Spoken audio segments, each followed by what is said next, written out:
بسم اللہ الرحمن الرحیم۔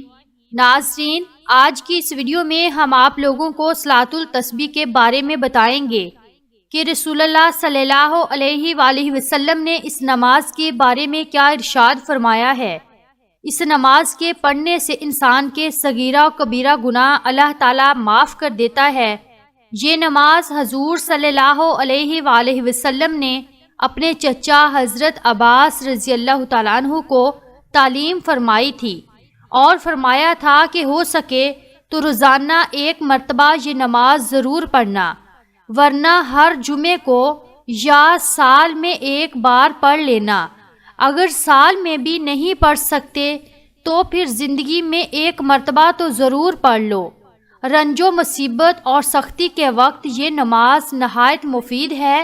حضور نبی کریم صلی اللہ علیہ وآلہ وسلم نے فرمایا کہ جب شب برات کی رات کا درمیانی وقت آتا ہے تو اللہ تعالیٰ اس وقت پہلے آسمان پر نازل ہوتا ہے۔ اس رات اللہ تعالیٰ سے بغض رکھنے والے اور اللہ تعالیٰ کے علاوہ کسی اور کی عبادت کرنے والے کی بخشش نہیں ہوتی، باقی سب کی بخشش اللہ پاک کر دیتا ہے۔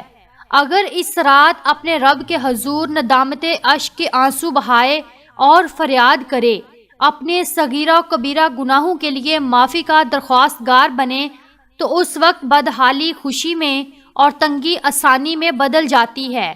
بنی اسرائیل کے ایک بے حد گنہگار شخص نے صرف توبہ کا ارادہ کیا، ابھی مکمل طور پر توبہ نہ کی، مگر نیت و ارادہ کے سبب تقدیر بدل دی گئی اور جنت میں پہنچایا گیا۔ اگر آج حضور صلی اللہ علیہ وآلہ وسلم کی افضل امت کا ایک گنہگار اور سرکش شخص توبہ کرے تو کیا اس کی تقدیر نہیں بدل سکتی؟ بالخصوص شب برات کا تو اور افضل مقام ہے، جہاں حضور صلی اللہ علیہ وآلہ وسلم کے ارشاد گرامی کی روح سے اپنے رب سے گناہوں کی معافی مانگنا اور آہو زاری کر کے اپنے رب سے آئندہ گناہوں سے سچی توبہ کرنا ہے۔ حضور اکرم صلی اللہ علیہ وآلہ وسلم نے ارشاد فرمایا، شعبان میرا مہینہ ہے، اس ماہ میں عبادت کرنے کا بے حد ثواب ہے۔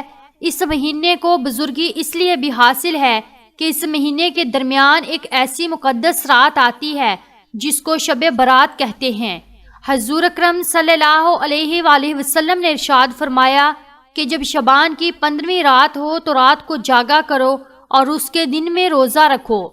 رسول اللہ صلی اللہ علیہ وآلہ وسلم نے ارشاد فرمایا، جو شخص ایک بار مجھ پر درود شریف بھیجتا ہے اللہ تعالیٰ اس پر 10 بار رحمت نازل فرماتا ہے۔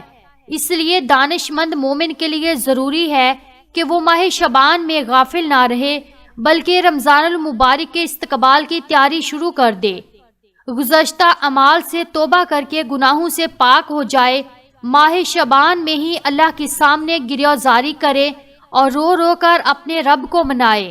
حضور اکرم صلی اللہ علیہ وآلہ وسلم کا ارشاد گرامی ہے، ماہ شعبان میں جو کوئی 3000 مرتبہ درود شریف پڑھ کر مجھے بخشے گا، بروز قیامت اس کی شفاعت کرنا مجھ پر واجب ہے۔ ناظرین، اب ہم آپ لوگوں کو 6 رکعت نوافل کا طریقہ بتانے والے ہیں جو کہ آپ لوگوں نے مغرب کی نماز کے بعد پڑھنے ہیں۔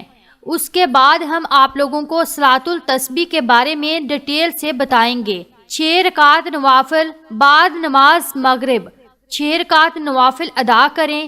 بہتر ہے کہ ہر رکعت میں سورۃ فاتحہ کے بعد 3 مرتبہ سورۃ اخلاص پڑھیں۔ نیت، پہلی 2 رکعت میں یہ نیت کیجئے کہ یا اللہ عز و جل ان کی برکت سے درازی عمر بالخیر عطا فرما۔ اس کے بعد 2 رکعت میں یہ نیت کریں، یا اللہ عز و جل ان کی برکت سے بلاؤں سے حفاظت فرما، اور اس کے بعد والی 2 رکعتوں میں یہ نیت کریں، یا اللہ عز و جل ان کی برکت سے اپنے سوا کسی کا محتاج نہ کر۔ ہر 2 رکعت کے بعد 21 مرتبہ سورۃ اخلاص، قل هو اللہ احد، یا 1 مرتبہ سورۃ یاسین شریف اور 1 مرتبہ دعائے نصف شعبان المعظم پڑھیں۔ اب آپ لوگوں کو صلاۃ التسبیح کا طریقہ بتانے والے ہیں۔ 4 رکعت نفل نماز صلاۃ التسبیح کی نیت کیجیے۔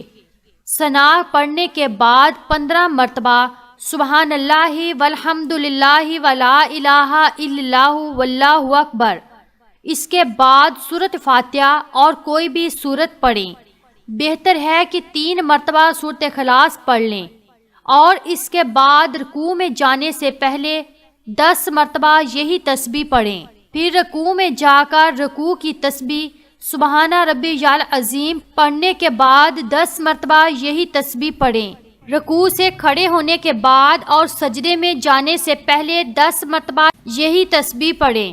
پھر سجدے میں جا کر سجدے کی تسبیح سبحان ربی الاعلیٰ پڑھنے کے بعد 10 مرتبہ یہی تسبیح پڑھیں۔ دونوں سجدوں کے درمیان 10 مرتبہ اور پھر دوسرے سجدے میں 10 مرتبہ یہی تسبیح پڑھیں۔ اس طرح ہر رکعت میں 75 مرتبہ اور 4 رکعت میں 300 مرتبہ یہی تسبیح مکمل پڑھی جائے گی۔ یاد رکھیے جب تک بندوں کے ذمہ فرض باقی ہوں اس وقت تک نفل عبادت قبول نہیں ہوتی۔ نوافل کی کثرت سے بہتر ہے کہ بندہ اپنی قضا نمازیں ادا کرے۔ اللہ پاک سے دعا ہے کہ وہ ہمیں شب برات آج کی رات زیادہ سے زیادہ عبادت کرنے کی توفیق عطا فرمائے تاکہ ہم اپنے پچھلے صغیرہ و کبیرہ گناہوں سے توبہ کر لیں اور آئندہ سال گناہوں سے بچنے کی توفیق عطا فرمائے۔ آمین یا رب العالمین۔ ناظرین کمنٹ باکس میں آمین ضرور ٹائپ کیجئے۔